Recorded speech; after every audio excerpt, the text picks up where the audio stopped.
products. In a certain way, Sexy Hiking is the perfect embodiment of a B game. It's built almost entirely out of found and recycled parts, and it's one of the most unusual and unfriendly games of its time.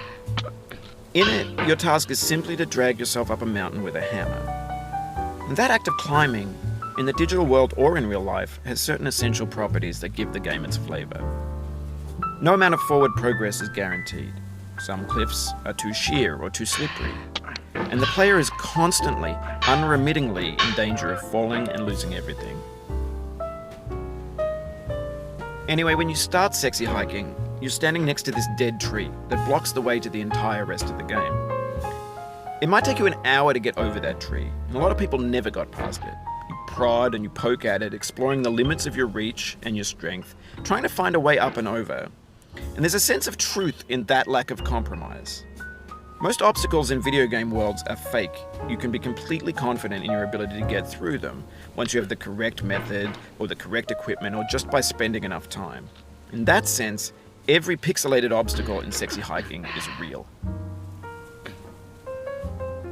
The obstacles in Sexy Hiking are unyielding, and that makes the game uniquely frustrating. But I'm not sure Jazuo intended to make a frustrating game.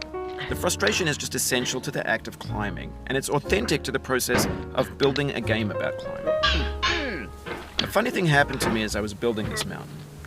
I'd have an idea for a new obstacle, and I'd build it, test it, and it would usually turn out to be unreasonably hard. But I couldn't bring myself to make it easier. It already felt like my inability to get past a new obstacle was my fault as a player rather than as a builder. Imaginary mountains build themselves from our efforts to climb them, and it's our repeated attempts to reach the summit that turns those mountains into something real.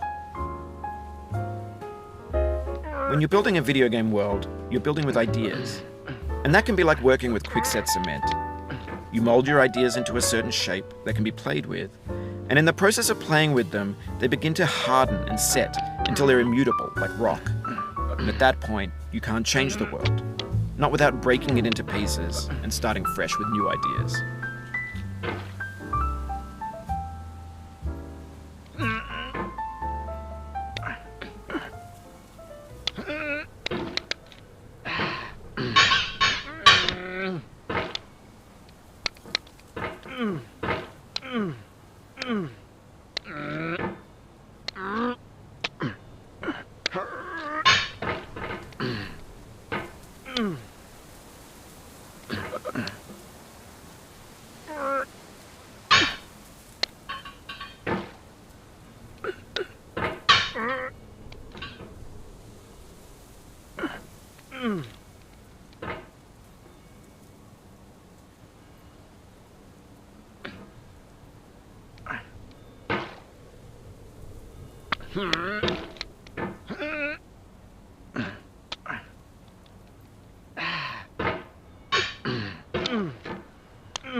Oh, you just lost a lot of progress.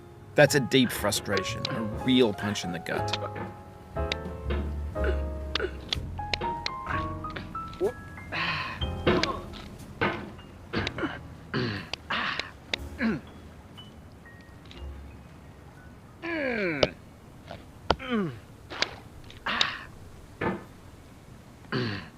Oof, sorry about that.